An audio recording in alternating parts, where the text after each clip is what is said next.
அப்படிங்கிறது எனக்கு ஆச்சரியமாக இருக்கு. அவருடைய பூர்வீகம் அல்லது அவருடைய ஆரம்பம் எங்கன்னா அயர்லாந்து நாட்டவர். அதை நாம முதல்ல அடிப்படையாக வச்சுக்கோம். ஏன்னா அதுக்கு பின்னால அவங்க அப்பா எப்படி எல்லாம் எங்க இருந்தாங்க, அவங்க தாத்தா எங்க இருந்தாங்க, ஜெயில எல்லாம் இருந்திருக்கிறாங்க, துன்பப்பட்டு இருக்கிறாங்க, இதெல்லாம் நிறைய அவங்கள்ட்ட சொல்லியிருப்பாங்க. ஆனால் என்னுடைய ஒரு அடிப்படை தத்துவம் அல்லது வாழ்க்கை என்பது கவாண்டப்பி சாமியாருடைய அயர்லாந்தினுடைய ஒரு மாபெரும் நம்பிக்கையை ஊன்றிய ஒரு இடம். அதை நீங்க புரிஞ்சுக்கோ. அப்போ நாம கேட்கலாம், இங்கிலாந்துல தான் கிறிஸ்துவம் இருந்தது, அயர்லாந்துல ஒண்ணுமே கிடையாது. நல்லா கவனிச்சுக்கணும். நான் சொல்றது உங்களுடைய நம்பிக்கைக்கு மட்டுமல்ல, நடந்த சில உண்மைகளை உங்களோடு சொல்ல நான் ஆசைப்படுகிறேன். அதனாலதான் கொஞ்சம் நேரம் எடுத்தாலும் பொறுத்துக்கங்க. ஆமா, தூங்கினாலும் கொஞ்சம் கேட்டுக்கங்க, கேட்டாலும் கொஞ்சம் தூங்கிக்கங்க. ஏன்னா சில நேரத்தில் அப்படி இருந்து டயர்னஸ் வரும். இந்த அயர்லாந்து நாடு பக்கா அரசர்களுடைய நாடு, மந்திரத்தினுடைய நாடு. அங்கு இருந்த 16 மந்திரவாதிகள் தான் அந்த நாட்டை ஆண்டார்கள்.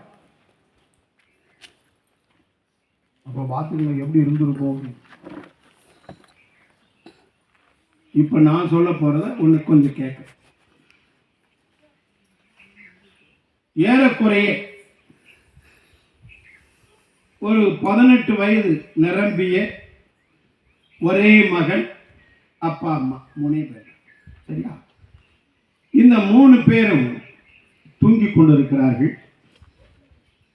ராத்திரி 12 மணிக்கு கதவு தட்டுற சத்தம் கேட்டு அப்பா திறந்துட்டார். உடனே என்ன வச்சான், துப்பாக்கிய நெஞ்சில வச்சான். கதவை தள்ளுனா குழந்தைய தூக்கி விட்டு போயிட்டான். குழந்தைய தூக்கிக்கிட்டு போயிட்டான். என்ன செய்ய, அலர்னாலும் முடிச்சாலும் துப்பாக்கி உயிர் போயிடும். குழந்தைய தூக்கி எங்கே கொண்டு போனா, கொண்டு போய் இங்கிலாந்திலிருந்து அயர்லாந்துக்கு விட்டுவிட்டான். ஆக அயர்லாந்துக்கு வாங்கிட்டு போனவர் கொண்டு போய் ஒரு பணக்காரன்ட்ட அந்த பையனை ஒப்படைக்கிறார்.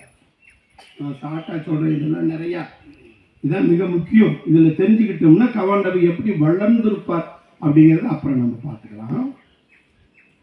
அதனால இவன் போறான்.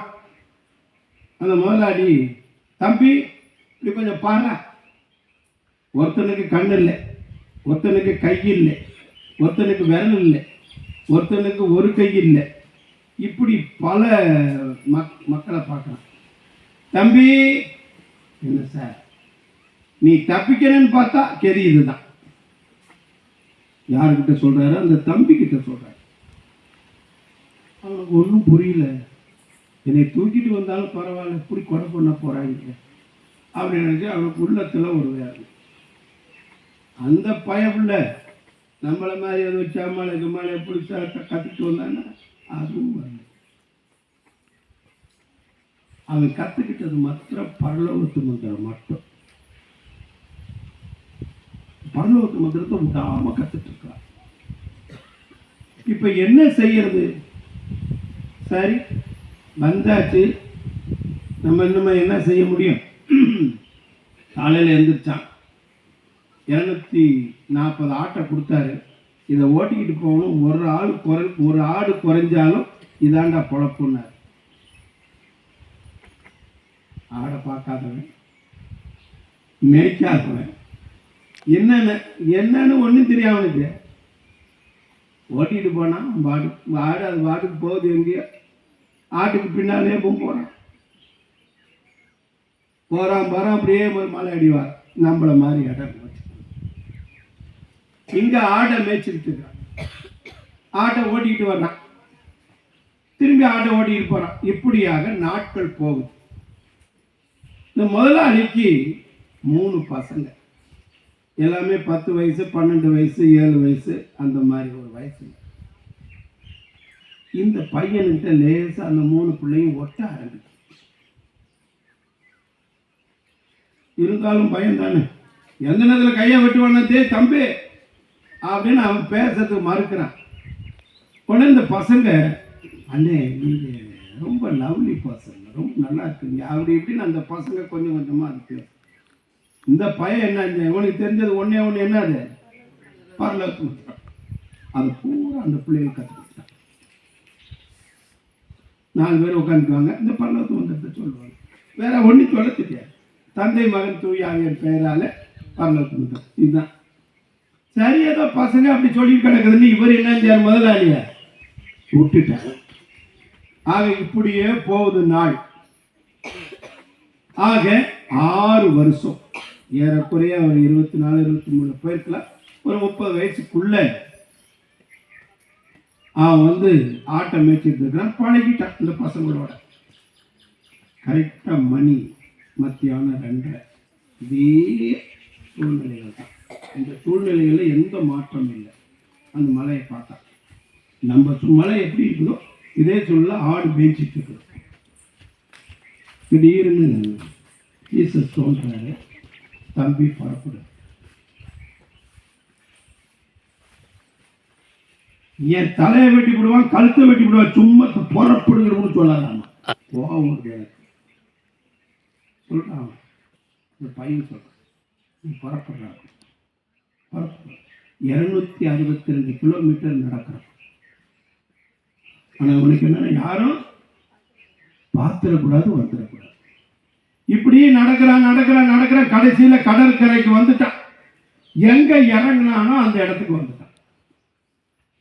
இறங்கினா கப்பல் புறப்பட இருக்குது. கப்பல்ல போய் இறங்க துட்டு வேணும்.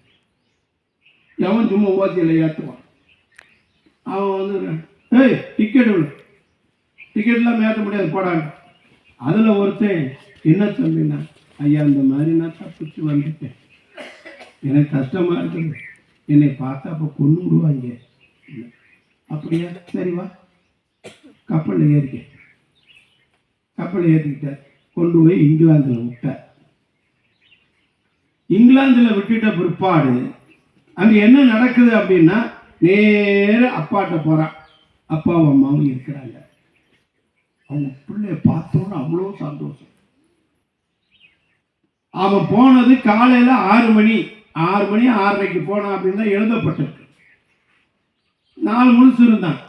மறுநாள் காலையில் 6 மணிக்கு எம்மா எப்பா நான் போயிட்டு வரேன் கூப்பிட்டான். எங்கடா போற கேட்கட்டான். இந்த காலத்து பசங்க கூட அப்படித்தான். எங்க போறேன்னு கேட்டா போகும்போதே வாயை தாக்கப்படுறாங்க.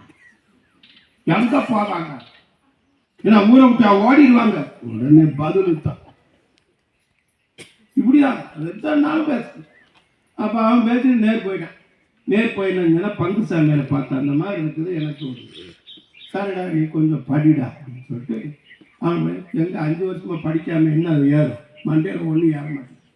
சரி நான் அவனை கொஞ்சம் படிக்க வச்சு ஒரு 4-5 வருஷத்துல அவன் ஒரு லெவலுக்கு வந்துட்ட பிற்பாடு என்னடா செய்ய போறேன், நான் சாமியாரா போறேன். என்னடா டே உனக்கு யாரா என்ன செய்ய? சரின்னு இவர் பிஷப்கிட்ட கூப்பிட்டு போறார். பிஷப் அவனை டெஸ்ட் பண்றார். அது நல்லா நம்பிக்கையா இருக்கிறான். ஐயா நம்மளும் கூட அவன் நம்பிக்கையா இருக்கிறான், அவனை எப்படி சாமியார் ஆக்காம இருக்கிறது அப்படின்னு சாமியார் ஆகிட்டான். சாமியார் ஆகிட்டு எங்கடா போற? நான் அயர்லாந்துக்கு போறேன். ஏய் அங்கதான் உன்னை பொண்ணு கொடுவாங்கன்னு சொல்லிவிட்டு அப்படியெல்லாம் கொண்டாங்க போனாங்க வந்தாங்க வரலாறு பெருசா சொல்ற. நான் அங்கதான் போவேன். அங்க எந்த கிறிஸ்தவம் இல்லடா, சாமியார் இல்லை, பிஷப் இல்லை, ஒண்ணும் இல்லை, நீ போய் என்னது கிளிக்க? அதெல்லாம் எனக்கு தெரியாது, நான் போறேன். உடனே பிஷப் என்ன தெரியும், அவனை பிஷப் பார்க்குறான். ஏன்னா அவன் போய் எங்கிட்ட உறுதி பூச்செல்லாம் கொடுக்க முடியாது. ஆர்டினேஷன் வாங்கின கொஞ்ச நாள்லயே அவனுக்கு உறுதி பூசது பிஷப் ஆக்கி, ஏப்பா நீ போடா, நீ எங்க வேணாலும் போ அப்படின்னு அனுப்பிடு. அருமையானவர்களே, இப்படி அயர்லாந்தினுடைய தொடக்கம் அவர்